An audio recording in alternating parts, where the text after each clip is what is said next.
Welcome to Monday on this day. We got a couple more days of July left, and I'll tell you about the humid weather coming up for this week. Now, on our show today, we actually have some tape segments, so you'll see me wearing different things for each segment.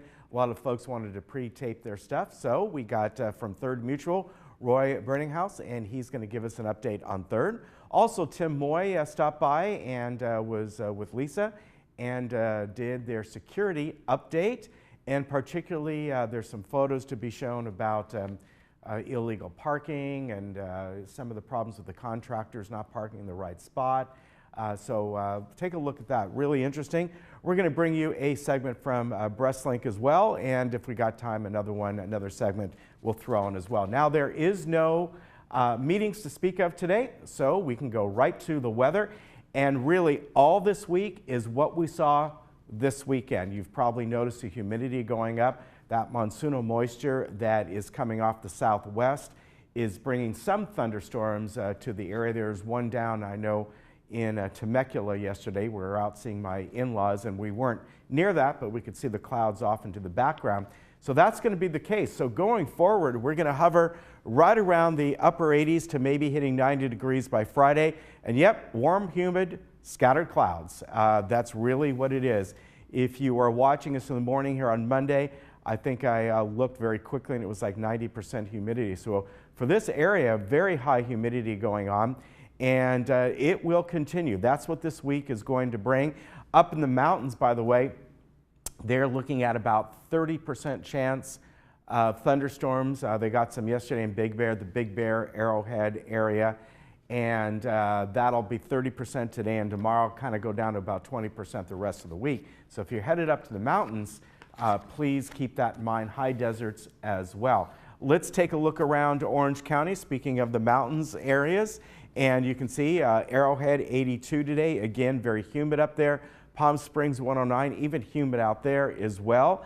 And the rest of the area, you can see the beaches are really, really nice out there, averaging about 79.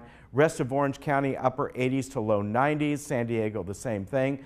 So yeah, this is just going to be probably the temps you're going to see all week long. Maybe a difference of a degree or two, but we're going to be very consistent this week. And it would be nice. Wouldn't it be nice if we got a little rain? There's about a 10% chance, maybe less than a 10% chance for Orange County getting any kind of rain coming in. But there is a chance. But the outlying areas, there's a much greater chance of some afternoon showers and possible thunderstorms. Now, I want to tell you about the great time people had at the Woodstock event on Saturday. Mark was out there and did some taping out there, and there'll be a full show on that later on. Probably about a month from now, you'll see the full show on that. But he got some great footage out there, and also we got Cindy talking about it as well. So take a look at this. Folks had a great time.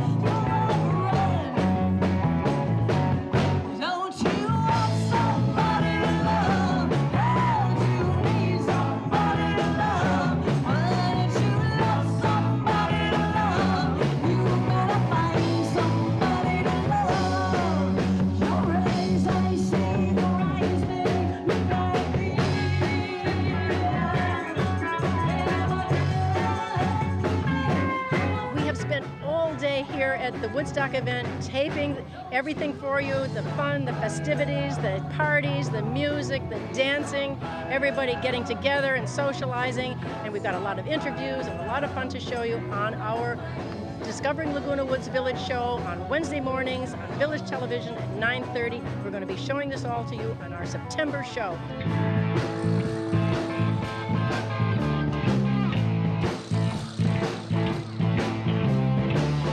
Gonna die in the limit of rest. Gonna go to the place that's the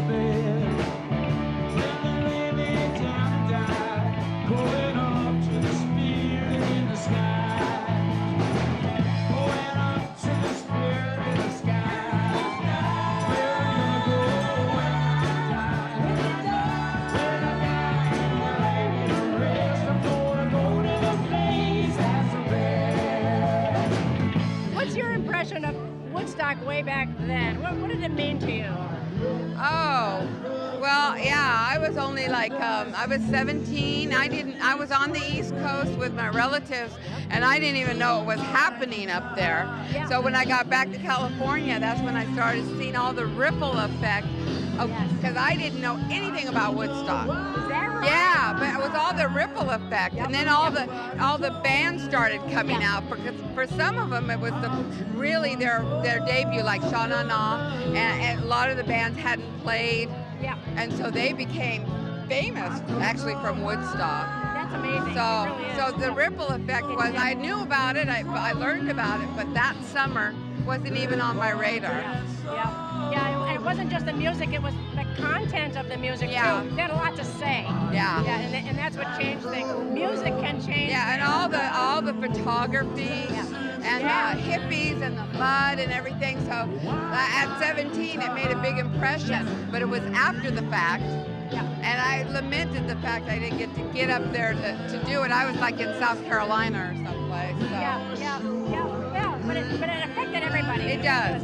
No matter you were 15 or 25, that whole spread of people, that was like a real weather touchstone. And we're glad that you, as the Baby Boomers Club, decided that Woodstock was going to be the iconic event of the club, and it's really amazing. Well, I can't take any credit. The first board that founded the club 10 years ago had a great vision. Yes. Yeah, to start this. So I'm just trying to carry on. Well, you're doing a great job. It's fantastic. Everybody that I've spoken to today loves it. Been here a number of times. Are going to come back and having a great time. You know, it doesn't get any better than that. Yeah. Wonderful. Well, Kathy, thanks so much for taking a couple of minutes. I know you're super busy. Okay. Thank you. All right. Thank you.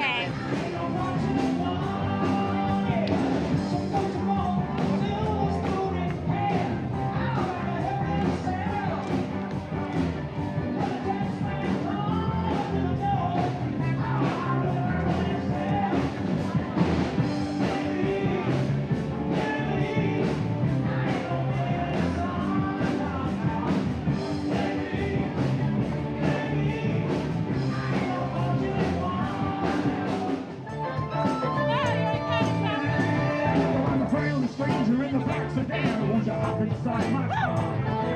Listen, honey, I'm a wonderful man. I'm gonna take you to the nearest star. I'm your vehicle, baby. Take you anywhere you wanna go. I'm your vehicle, woman.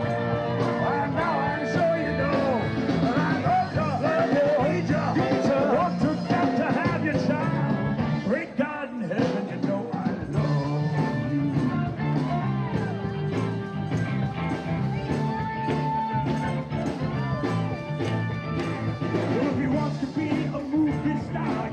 To Hollywood. If you want to stay just the way you are, you know I think you really should.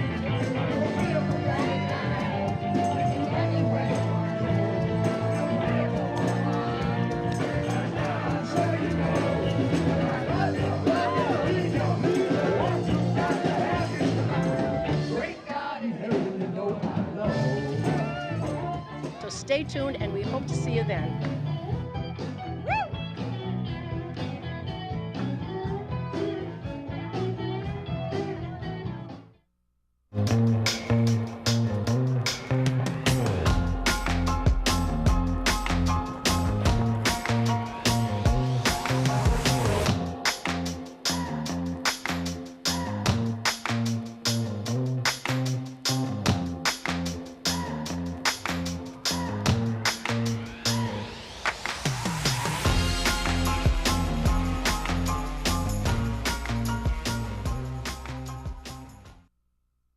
Hey Laguna Woods, it's Ken. And Lisa. Did you miss an episode of This Day? Not to worry. Head over to youtube.com and search Village Television. Here you can find each episode of This Day and other community programs such as Good Day OC, Discovering Laguna Woods, and much more. Just click the red subscribe button, then click the bell to be emailed every time we upload a video. Don't miss out. And subscribe today.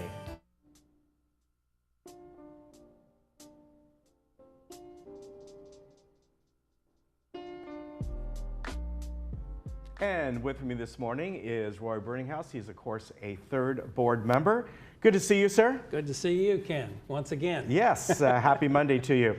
A few things you want to talk about today, and we're going to go through the list of some of the progress going on. Yeah. And then we're going to wrap it up with a meeting that was held last week with the Orange County Transportation Authority. Yeah, that was and the last night, state, and, actually. yeah. So we're hot off the press. Yeah.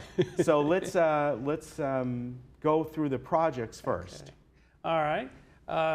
I did want to mention and remind folks that we are in the middle of budget season, and we're also in the middle of election season, and I'm sure that our residents have heard plenty about it, and we'll probably hear more about it from now on until we get through it. But it's going very well, and we're making good progress, and I think we're going to come out with a good result. Good.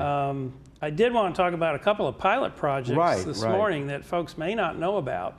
That we're pretty excited about. I'm excited because I live in the Gate 6 area, and we have a walkway lighting project in Gates 5, 6, 7, and 8, where we are replacing the pagodas, those little green things, with 36-inch, I think, bollards that throw about 2.5 times the light.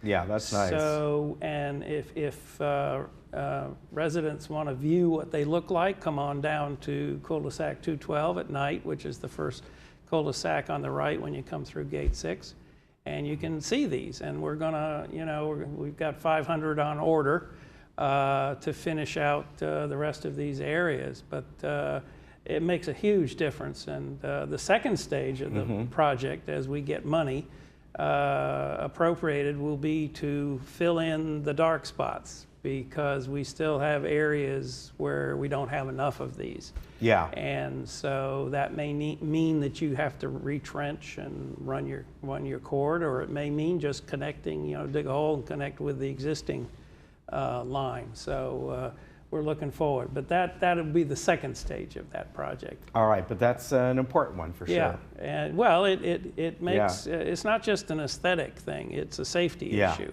Yeah. You got to see where you're going at night. It'll be nice to get those eventually all taken care of. Absolutely. And the second pilot project that we're doing for Gate 14 area, and again for cul-de-sac 212, is to put new building signs. They're larger, they're reflective on the buildings, so that you can see them when you drive in. But even more importantly, we're going to also put in new cul-de-sac signs. Those are those signs that right now are up on top of the stop sign, and your headlights are here and the stop sign's there, and at night you can't see. Yeah. So you can never find your way around this place at night. So we're really excited about getting both of those signs in, and over time, all those other signs will be removed during the prior to paint program if we have too many of them. Some of our buildings have 4 or 5 signs on them. So yeah, I think over the years, they put new signs on, but they never took them off. Yeah, so, I think you're right about that. That's kind of where we are, but we're excited about that. And if folks like what we've done, we'll evaluate it and see if we can't develop a set of specifications and roll it out through the rest of the community. All right. I also want to talk about some high impact projects, and what I mean by high impact is it's going to impact the residents while they're being done. And the first one is seal coating, and this is a process where you come in and basically coat your asphalt with a coating that helps preserve the asphalt, and also helps, makes it look nicer, and it tends to be shed water more easily. Not that we have a lot of water, but maybe someday we'll get some rain. But this involves, this is going to be a rather complicated process, because some of our cul-de-sacs are very small, and if you come in and basically block it off, how do residents get to their houses and to their units? So the plan is we've got about 17 cul-de-sacs in Third to be done during the month of August and part of September. A letter went out on July 6th warning residents that this was going to happen. but a second communication will go out probably in the next couple of weeks. Okay. To let us know exactly which ones will be done when. But the key point here is that there's going to be, where you have asphalt on two sides of the road with the swale in the middle. Yeah. There's a concrete swale. They'll do one side, keep the other one open. Okay. So that residents can get in and get out. The only complicating factor might be if you have, like we do, we have a carport on one side and a carport on the other side. Somebody's not going to be able to get their car out. Yeah. So you're going to have to make arrangements to either park on the street or, I've been thinking about just staying in a hotel until they're done. Yeah. But that's going to be nice when it's done. But it's going to be important for folks to be a little patient. Yeah, you got to stay out of there because not takes only why 24 they do it, hours. yeah, Yeah. and not only that, if it's not only just because of the seal coat itself. If you drive on that, it'll Right. kick some of that up onto your car, Absolutely. and now you got a mess that's very hard to get off. It is. The bottom of your car. Absolutely. So, I know when we had it done in where I live, I don't know, every 5 years or something, and it wasn't fully dry yet, Right. and some kid walked across it in bare feet. Oh, And I never saw it happen, but to Yeah. this day, there's Yeah. still footprints yes. in the seal coat. Right. So it's, Right. that it'll stay there, and Yeah. you'll make the notifications and find alternatives for Right. folks, or find ways, Yeah. suggestions. Yeah.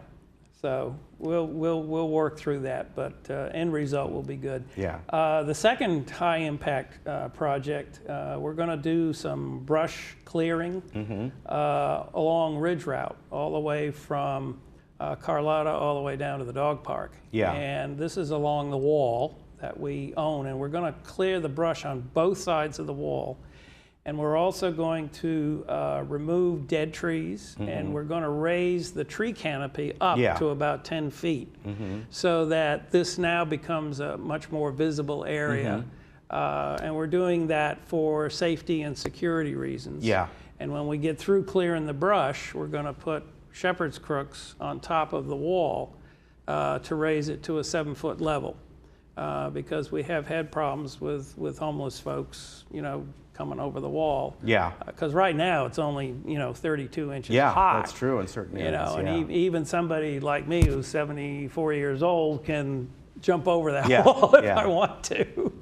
So we're going to do that, but that's going to involve a lot of noise because we'll have the wood chippers in there, Yeah. we'll have the chainsaws, and people not to worry. We're not going to cut down any good trees. The only ones we're going to cut down are the dead trees. So not to worry about losing the protection that we have from the 5. Yeah. Which is very important in that neck of the woods. But again, residents will be notified when they can expect the clamor to begin. And when it's completed, when the brush clearing is completed, as I say, we'll be installing the Yeah. shepherd's crook. That shouldn't be very noisy or disruptive. But those chainsaws and the chippers are the ones that make Yeah. the most noise. So, and finally, I wanted to talk about the meeting on the proposed El Toro interchange. Right. A lot of people were concerned, particularly in my area, that was going to impact Gate 6. All of us have been through situations, I think, where the state has basically taken over property by eminent domain, or they give you a little money that's not usually what it's worth, Yeah. to expand an intersection or do a cloverleaf or whatever. In this case, I'm happy to report all the options that we saw last week were not going to impact the 5 or 6 areas. As a matter of fact, one of the options, the ones that some of us liked the most, was option 5, is going to really make it better. It's going to make going northbound, El Toro and I-5, it's going to improve that. It's going to make southbound easier. Coming off of the 5 will be pretty much the same as it is right now. But it's going to improve the traffic flow and give you another way to get southbound without going crazy roundabout and so forth. So we're very pleased that all of the options will not be messing us up on Very Gate good. 6. And that was something like we were discussing beforehand that I recall goes back about 8 to 10 years, Right. where they had a long-range project. Now everything else they did, they they did the Ortega further down, San Clemente area, Right. and Avery area. That was supposed to be done, I think, even before the San Clemente. This Right. goes back years ago, and Yeah. for some reason it never was, and it's very much needed. Right. Well, probably the San Clemente expansion Yeah. of the 5 to 2 more lanes going both Right. ways. Maybe that took all the money. So Yeah, they that may- probably did. They may have delayed. Yeah. But we're very pleased with. Did they give a what we date? saw. Do they even give an estimate of when No. that might start? No. Okay. No. So it could be years away. Well, they're still, they're still in the planning stage. Yeah. I mean, they're still trying to figure out which option's the best, and they took our input. Yeah. We filled out a little card and indicated, which option we prefer. And I think what I heard from one of our fellow board members, she stayed a little bit longer, is that the majority preferred option 5. Yeah. Which is the one they haven't priced yet. All right. But it makes the most Yeah. sense. All right. Very good. Well, I appreciate you coming on. Well, glad to come on the show and look forward to the next time. All right. Always good to see you, sir. Good to see you. Take Thank care, you, and Ken. we'll be right back. You bet.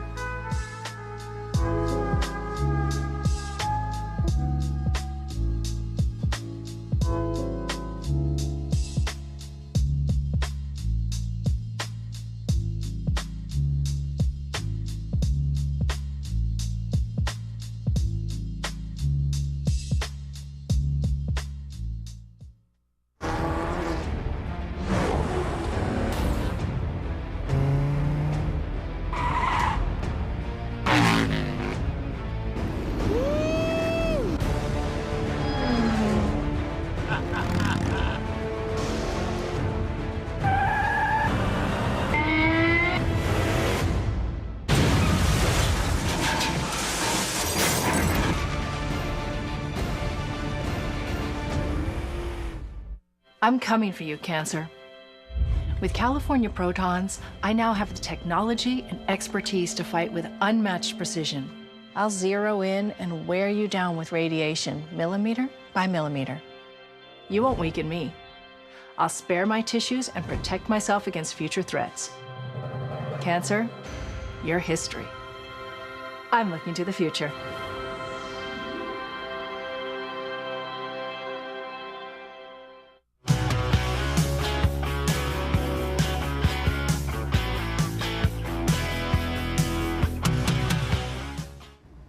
Welcome back. We have Tim Moy, who's the Chief of Security, to talk to us a little about some things that are happening in the community. Some not so good right now, huh?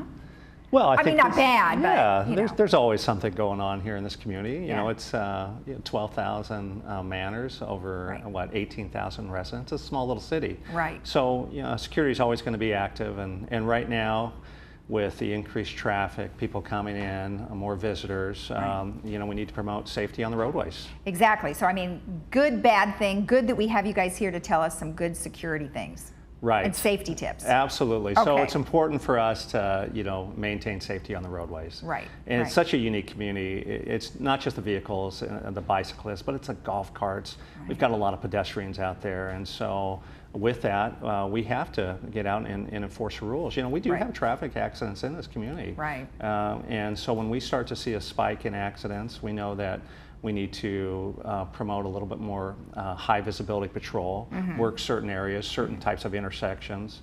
We'll get complaints from the residents. And so if you're wondering, why are they always at this one intersection?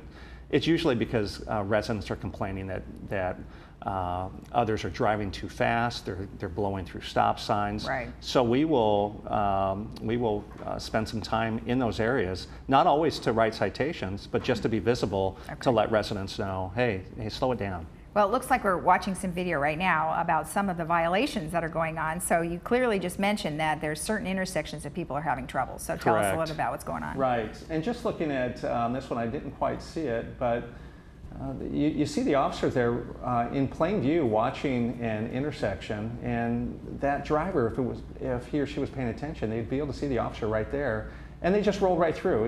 You've got to show the discipline, and if you see this intersection, you can tell that, wow, there's really not that many other vehicles around. The driver had a clear view. We still want you to stop. Right. You've got to show those good habits. The bicyclists appear out of nowhere. Pedestrians step off the curb. The golf carts, when they're coming out of a cul-de-sac, they're coming out of a driveway, you've got to be alert, and that's what we're asking our residents to do, just to watch their speed. Again, that's See, now somebody would think that is a stop. Like even when I saw it earlier, I'm like, well, they kind of stop, but you're like, no, you absolutely have to stop. Right, so you have to come to a complete stop, and sometimes it's even better just to count 1,000 and then move forward. And it's also important. Now that car stopped just fine, but that is not a good stop. Not a stop. So there's a golf cart right there who, I know those golf carts are only driving about 15 to 20 miles an hour, and sometimes it's a little difficult to get up and going, but they still have to abide by all the rules here in the village. And so with the speed limit on any roadway in the village is 25 miles an hour, and you can see that golf cart is in the middle of the road, and that's why it's so important to watch your speed. When you have a golf cart that may be only traveling 15 to 20, and you've got a vehicle coming down a hill going 25, 35, 40, they're going to come up on that vehicle or that golf cart very quickly. So we're enforcing our speed laws, our stop signs for a reason, and that's to just protect our community, keep everyone safe. I think in the village, people want to know that we have a team out there that's enforcing the rules so that you can go out, you can take a walk, you can cross an intersection without being concerned about some vehicle speeding by. Well, I didn't know you guys had dash cams either, so that's kind of great.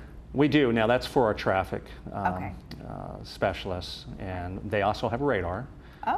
Those dash cams, just so you know, and when we do write a citation, Davis Sterling requires us to allow residents to contest a citation, go in front of a hearing, and our hearing board has stated that we want everything to be captured on video. So that way there's no bias, what have you. They can review the video, they can see the radar gun, what it showed on the screen, they can see the video and make a determination if they want to actually find that person. Hey, the fines are not steep here. Well, right. And so it's not going to the DMV. It's not going to insurance. So this is private property. The sheriff does not enforce traffic laws in here. So it's our responsibility to promote safety on the roadways. Do you get much argument? I mean, pulling people over, or I really didn't do that stop, go through that stop? Yeah, every once in a while our officers do. They said, I absolutely stopped. Well, we encourage our residents, hey, before you go to the hearing, if you want to contest it, come in and take a look at the video. And for whatever reason, they choose not to. And the first time they actually see the video is when they're in front of the traffic hearing. And then it shows them kind of blowing right through, and they go, oh, well, I guess I'm guilty. It's like, you probably could have avoided that. Avoid it all the time, right? Right, exactly. Okay, all right, well, good. Let's talk a little about the Sheriff's Department and its role. And I know you talked about safety and security, but what else? Sure, so because this is private property, we are responsible for enforcing our traffic rules and regulations in here. So when does the sheriff come in when it comes to the roadway? Well, anything that is a misdemeanor or above. If it's DUI, driving under the influence. If it's a hit and run, which is a misdemeanor offense, they will come in and handle it. They will handle any traffic accident that we ask them to, an injury traffic accident especially. So the sheriff will take care of that problem for us. So that's the roadways. But when it comes to criminal investigations, the sheriff's the go-to agency. People ask, what's the difference? When should we call security, and when should we call the sheriff's department? If there's a crime in progress, if you're in fear of your safety, call 911. Let the professional first responders come in and let them take care of it. We're going to roll as well. Our security is going to go and try to assist to what level we can. But and for the most part, if a resident is unsure and they call security, our dispatch is going to say, got it, we're going to send someone. You also need to call the sheriff's department. So we'll advise them that. Yeah, and some residents go, well, why don't you call the sheriff's department? Well, the sheriff's department doesn't want to hear from us. They want to hear from the victim or the informant in case they have some questions. Just like anything, when you talk to someone and then it's transferred referred over to someone else, Right. we may not have all the details. So Right. we get going, you call the sheriff, depending on what the incident is, Right. give them the details, and then they'll get up there. And that way they can also keep you on the line with Okay. sheriffs, Okay. and so that they can update their officers. Okay. Thankfully, we don't have much going on in here. Well, something that requires the sheriffs to be Right, there, right? correct. Okay, good. And we've talked about some of the minor thefts that occur, Mm-hmm. especially in the summer months. Much more people coming in. I always tell people, hey, lock your stuff up. Don't keep things in the carport. It's just inviting someone to come in. Right. So that becomes a little problematic. Okay, so you've got the security issues, and then you have the sheriff issues. So Correct, two right. distinctly different things. But nonetheless, if they end up calling you guys first, you'll advise them on what to do Right. next. So we're going to Okay. roll. We're going to roll out Okay. there. Even if it's something significant, we're still going to head that way. Okay. But we're going to wait for those professionals. They've got the resources. They've got the.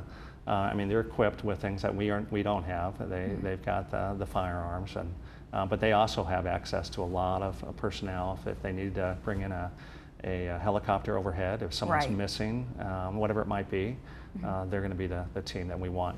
Okay. The medical side is going to just go the other way with the fire authority. Right. The fire authority does a great job in here.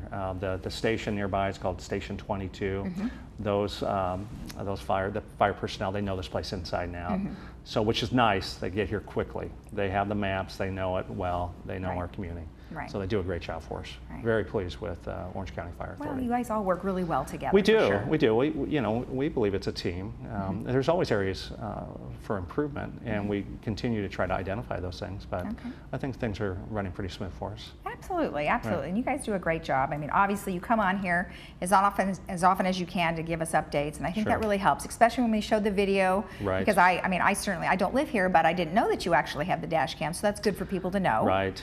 And yeah. then obviously pointing out what you're not supposed to be doing. Correct. We were out in the community yesterday, and we were shooting a piece on golf cart safety, and you'll see that. And I think it's probably not a bad idea for maybe the next time I come to talk about that. Okay. But while we were shooting that video, I cannot believe how many vehicles were just kind of buzzing through stop signs. Okay. And then, with the golf carts, it's where you can and cannot drive. Golf carts outside the village are only allowed to drive on designated sidewalks. You cannot drive on the roadway. Okay. On golf carts, you can cross an intersection, Okay. but you cannot drive on Santa Maria, Okay. Moulton, El Toro.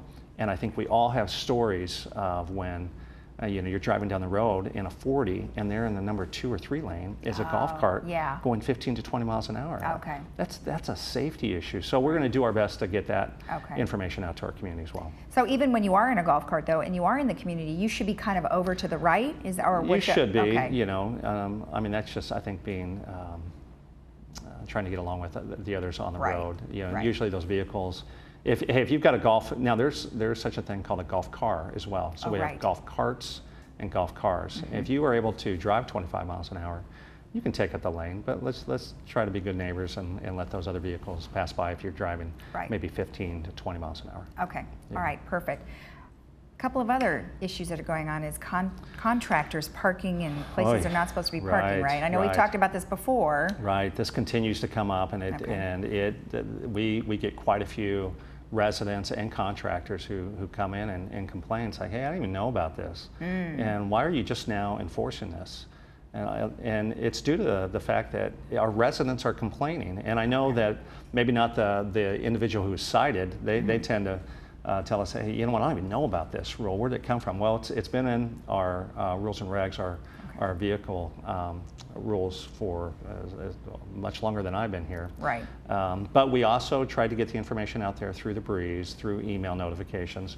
We don't control the globe, so we've done our best to try to get that out to the community Okay. to warn them. We went and put out a little campaign to our community, just say, hey, we are not going to just warn the contractors. We're going to go out there and start citing them. Okay. Bottom line is, contractors, those big vehicles, are not allowed in cul-de-sacs Right. or in guest spaces. Right. Well, you sent us some photos, which I know are showing certain spots. Now, Right. this is, he's got a lot of stuff in his car. That's a contractor vehicle. Okay. So even if you are a person who's working with a contractor, but you're driving in just a normal vehicle, but we know you're working for that contractor company, you have to park on the street as well. Oh. Yeah, so if we can somehow connect you to that manner, working with a contracting company, we're going to cite you. Oh, even if it's their own vehicle? Correct, correct. So if you have a crew, basically, hey, I'm the contractor, you're part of my crew, you come in with your, your Toyota Camry and you park in there, and I know you're associated with that crew, you have to be out on the street. Okay. We don't want those contractors or their crews taking up spaces. Here you see clearly that's a contractor vehicle, even though it's a normal, it's a passenger van, but it's being used for contracting purposes, and it's taking up a guest space. Okay, yes. Well, and and the only reason why I would have known that was even a vehicle that would contract was because of the ladders on top. Correct. But what if they had stuff inside and you still could see it? Is that? Yeah, we're not, we don't want to get too petty. Okay. We're looking for the blatant violations Okay. for the most part. All right, perfect. Right. Okay. All right, what else do we have? Let's go to the next slide because I know there's a lot of other ones. Now Yeah. where are they parked? Right, A clear cut guest? violation in a visitor space, and that is your typical contractor vehicle. It's got the side rack, it's got the ladders, the bed is just full of equipment. All we're asking that person to do, that contractor, is to drop off what equipment you need and then go park out on the roadway. Okay. But if you let us know, you say, hey, I've got equipment that I need to go back and forth with for the entire day. Okay. If they just let us know, we'll work with them. We're not trying to be that rigid. Okay. So I would hate for someone to spend the majority of their day walking to and from the manor to get Right. whatever equipment they need. We've had incidents where there was some type of mixture that they had to make up, and it had to be done in the back of the truck. Absolutely. Go ahead. Okay. We'll allow you to stay out there. So is it just a matter of, I know that contractors, do they have to register when they're here, right? And then do you give them all this information ahead of time, or how does that work? Right, so at alterations, but that is for the contractors who have to obtain a permit. So if you're going to alterations to get a permit, we're going to give you a form, and it's going to tell you exactly where you can park and where you cannot. But that's only for permit. That's for permit. Okay. And so our ambassadors have been giving out flyers out at the front gates. Okay. So when they identify a person coming in who's a contractor, we do our best to get it out there. Now, we can't hit them all. Right. So the resident is responsible. Ultimately, if that contractor gets a notice of violation on their dash, and they say, you know what, or on their windshield, excuse me, I'm not going to pay this. Someone's going to pay it. It's either going to be the contractor or it's going to be the resident. I see. Correct. I see. So they're on the hook for it. So they are. Should pay attention. You are responsible for all Right. your guests that are coming into the Right. community. Okay. Correct. All right, when I saw these pictures before, and then the next one that we're showing too, there could be hazardous material in there, right? Well, I'm not so sure it's hazardous, Okay. but it is used to, Well, what if you have extreme heat and there could be something sitting in the back? Sure. Okay. Sure. I would hope it would not be back there. Well, I hope not. Right. But you never know. It's still yeah, there. Exactly. And again, that's where we will work with our contractors and Okay. say, hey, I can't leave that stuff out there in the heat. Okay. Is there some way I can work with you? Then we ask them to either call alterations, call us at security, and Okay. we'll come out and assess it, Okay, evaluate good. it. Good. Yeah. And you guys are pretty quick about that too, right? Because you have Yeah, plenty of depending on the people come out. day, though, Yeah. you know how it is. Sometimes we just get quite a few phone calls into dispatch for a variety of reasons, and we have Right. 5 or 6 officers out there working, and if they're backed up, it may be 15 to 20 minutes. Okay. We're going to handle the priority calls first, the medical aids, Right. things of that nature. Okay. All right. Now this is actually on, it looks like a street. It is. Looks like that's on a cul-de-sac, but it's a truck, but it's loaded down with equipment, and that's what we're looking for. That's a utility vehicle, no doubt about it. They've even put the cones out. I appreciate them doing that. It just shouldn't be parked in the cul-de-sac. Okay. So unload, and then go move your truck. Okay. Right. And they can, well, so where is it that they actually park? Is it in a spot? On the street. Oh, on the street. Right. Okay. Out of the cul-de-sacs, out Okay. of the guest parking. All right. And how far is that usually? That depends. Okay. But it may be about a block. Oh, so not that far. Yeah, it's not that far. Okay. Now, it depends on where you live. And there are some areas where you've got to walk a few blocks. Okay. I'm sorry. Still. Right. You just got to do it. You Right. just got Well, to you're do going to it. get your steps in, right? You're going to Gotta get a do little it somehow. get a little workout. All right, good. And then the last photo we have actually is what a violation looks like, Yeah. or a notice of violation. Notice of violation. That's what we call So it. help us walk through this. Yeah. So it looks like a that's a full 8.5 by 11. You could call it a citation. You can see right underneath notice of violation, this is not a warning. It's going to have a case number for us to reference. We're going to take pictures of every violation we write. Right. And this one had 6 photos. If somebody contests it, we'll be able to pull up that case number, pull up the pictures, and you can see it's a 0700. It looks like a no parking zone.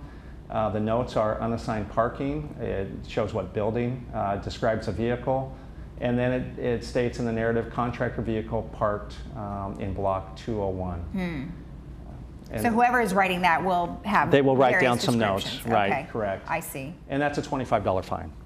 Oh, okay. Right, so it's not too bad. No. I mean, no, but you know, I mean, $25 $25 is $25, I hate to just correct. throw it away. Right, absolutely. Right, right. And then the reason why you're having so many of these, increased enforcements is because you're getting complaints, right? We do. Okay. You know, we're trying to stay in sync with the boards. The board's made it very clear to us, hey, we want these violations enforced. So a while back, we were trying to work with the contractors, hey, we just need you to move your vehicle. Unfortunately, you know, we come out there and bark at them, but there's no bite to it. I see. And they would just go back day after day, and we were just running around in circles, chasing our tail. Okay. So now we cite them, and Okay. we expect them to abide by our rules here. Okay. Are there repeat offenders? You know, we don't see curious. much for the repeat offenders. Okay, Once good. they get cited, then they realize, okay, Okay. I'm gonna move out. Well, at least that is kind of a warning to let them know. It so is. I think that's good. It is. Good. Right. And again, we've had quite a large number come into our hearings and try to contest it. Right. And we try to come prepared as well. So Yeah. we're going to have that notice of violation. We're going to have pictures. We're going to have video, whatever we have taken as our evidence. Okay. And so when a person comes in and says, well, I didn't know about it, and we say, I'm sorry, you know, ignorance is not a valid excuse. Okay. And that's not trying to insult someone. Right. But everyone needs to be responsible in the village. Exactly. All right. Well, thank you very much for the Got it? information. Yeah, thank you. All Good right, to we'll see you again. See you next time. And remember, if you have a contractor that needs to do some work in your home, make sure that you follow the rules. We'll be right back after this.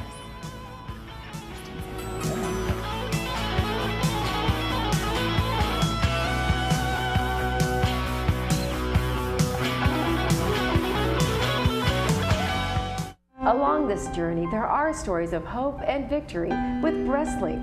And we have today Sandy. Yes, I have had victory in this last year. It's been a hard journey, but an amazing one because I was cared for by the best doctors at BreastLink. The doctors, the staff, everyone there, consummate professionals. They did everything that needed to be done so that I could do my job and just rest and get better. It's like they wrapped me in bubble wrap so I could do the hard work of getting better, but they took care of everything else.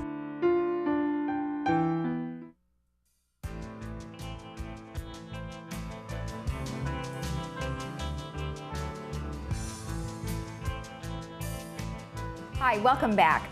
We have Christy Maya with the Cancer Research Collaboration with us today, who's going to help us understand how their organization helps translate new technologies and advancement with cancer research and treatment. Welcome. Hi, good morning. So that's a lot to say for one organization. Tell us a little bit about what CRC is all about. So the CRC was put together, we grew up out of a breast cancer research program that was doing clinical work, working with BreastLink Medical Group, and Dr. John Link is the founder. And when we put together the Cancer Research Collaboration, it evolved because research has evolved, and it's not something that can be done by one entity. If you really want to move forward, you have to have partnerships, and that's why the collaboration. And then the way that cancer technology is moving with the human genome and with genomics, it's more than about an anatomical site such as breast cancer. It's more about these gene targets. So when we formed the foundation organization 5 years ago, we decided to think beyond just breast cancer, which is where cancer research was going into cancer overall, because the development of new procedures, new drugs, new treatments, things like that are going to be based on genomic targets, pathways, not necessarily the fact that it's a breast cancer or lung cancer. And there's reasons for that, why drug development is going to begin to move a lot faster, because you're not going to be limited by that type of cancer. So for someone who is looking into treatments or research that's being done, and they come to you, how do you help them understand everything that's going on? Well, it is a lot about education. It is a mouthful, and to synthesize that down. But I think that, patients looking for research and looking for research as a treatment option, the best thing to do is to look from the time of diagnosis. It used to be that research was brought into the picture or the treatment planning conversation when it was the last house on the block. It's not that way anymore. So we encourage patients when they call us and say, what trials do you have going? What are you doing? To go out and look at clinicaltrials.gov, see everything that's out there, kind of look at the information. If they have questions, they can call us back, but they can take that to their physician and discuss it with them. Most of the trials that we're doing in the clinical setting that our organization partners with BreastLink is in the area of breast cancer, except in advanced diagnostics, we're doing other work. Well, right. Now, some other collaborations that you have are with radiology and a variety of other places. So tell me a little bit about those. Yeah, so doing the clinical trials work, bringing new drugs to patients in the clinic is more under the breast umbrella, but we do work with RadNet, which is a big diagnostic imaging company, and then investigators that need imaging advanced technology to diagnose their cancer. So there's things that you can do. For instance, PET-CT has novel tracers that target these particular genes or pathways that can light up and show that clinician whether or not the particular drug that they're using is working, because it goes to the same spot in the cancer that the drug is supposed to go to. So then they can look at their imaging scan and see, there it is, I see there's benefit here. Okay, and so with all of your collaborations that you do, is there any one in particular area that you feel is more important than another right now? No, it's all very important. It's very important to detect the cancer, to find it early, to pinpoint where it is so the clinicians can do their job or the surgeons can do their job. It's very important to follow tumors for response with radiology to the new treatments that we're delivering in the clinic, the drugs that have been developed. And it's very important for the patient that after they're treated with their cancer, they have other strategies to prolong their life and give them good quality of life. Okay. Now, let's talk about if someone wanted to get in touch with you in terms of, like if they went to your website, what are some of the things that they're going to see on the website and what would be helpful to them? Well, I think the resource of kind of where we're going, they're not going to get a huge amount of information because that's not what it's designed for. It's really designed to tell you about us, but it's going to give them some places to go look or the ability to contact us with any of their questions. It will talk about our different strategies, which are to do the clinical work that we've done for over 20 years with BreastLink Medical Group, as well as some of the new things we're doing, such as some of our fundraising has gone towards something we're very proud of that started last year, which is when patients have run out of treatment options, in order to get access to these new drugs, they need a mechanism to do that, and it's become very complicated. So we have taken some of our money and put it into a program that we will help patients access new drugs under a compassionate use protocol that's all the regulatory things are all rolled up into it, and they're able to receive those drugs when they have no other treatment options left. Well, sounds like a very good resource for people, though, for sure, right? I think so. Yeah. Okay, excellent. And you did talk a little bit about fundraising. What are some of the fundraising things that you're going to be doing over the next year? So we're going to have our 5th annual golf tournament. Okay. And that takes place September 17th, and that's at the Mission Viejo Country Club. Okay. And that's our primary fundraiser. We do take private donations, and people have made arrangements, you know, to give other gifts and other ways that we work with their estate planning and things like that. And all of that goes into assisting us to do the work that we do, which is to have collaborations, be able to do clinical trials, to be able to cover compassionate use protocols for patients, as well as we've opened some new programs. We just began to do some work in New York, so we do have a chapter in New York. Okay. And most of the funding in New York is going to patient programs, education. Genetics is a big thing in cancer right now, and so a genetic counselor we're able to fund in a program that gives access to breast cancer patients to a genetic counselor, as well as we just launched a new nutritional program with a company called Blue Mesa Health. Okay. It's an app-based program, and they've done a really fantastic job in the area of diabetes, of making outcomes, and we know that women with breast cancer who will have a better outcome if they pay attention to diet and exercise. And so this is a program that we've been able to fund, and it just launched. It's going to be on our website if anybody wants to find out about it. Right now it's launched in New York, but we are going to bring it to the West Coast. It sounds great. I mean, what a nice, helpful thing for people to have. Yeah, we think so. And there's a big need. And sometimes, you know, even just under normal circumstances, that's a difficult subject, you know. And but when people have undergone treatment and they want to make that change, sometimes the financial resources aren't there. But this gives them access to a coach and a nutritionist and a way to track all that. And it's something that's funded by our program. Excellent. Is there anything else that you'd like to tell us about it that you think I might have forgotten? No, I don't think so. I think just the important thing about cancer and cancer research and what all the organizations are doing is the field is accelerated in finding new discoveries, but with that brings costs, and organizations don't have the access to funding.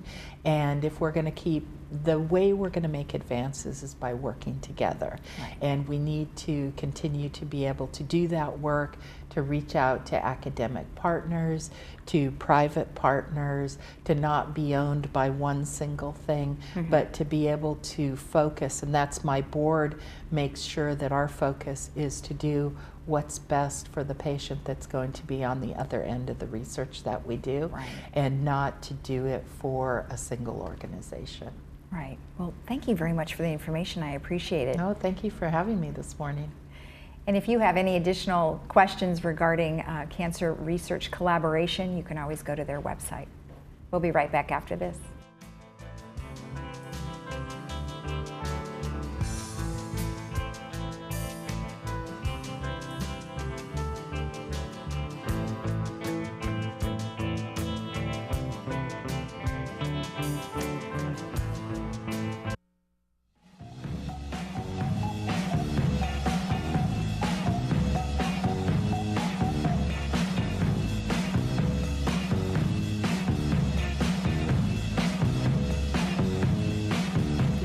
Well, our movie coming up today goes back to 1935. That is about 83 years, and it's called A Midsummer's Night's Dream. Of course, it's based on the classic William Shakespeare play, which is a farce.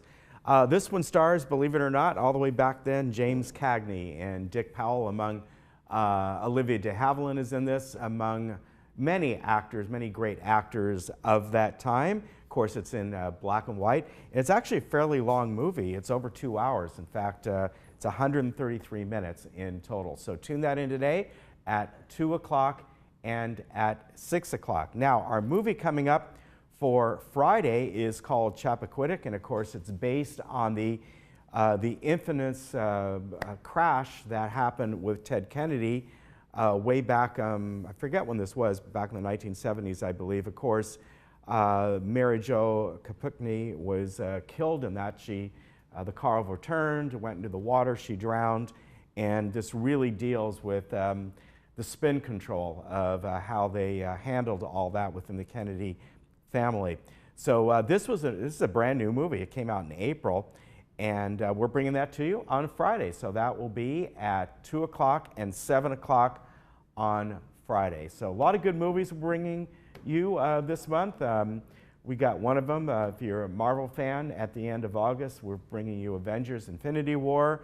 We have a classic, Elvis Presley, Jailhouse Rock, that we're bringing to you on August 24th.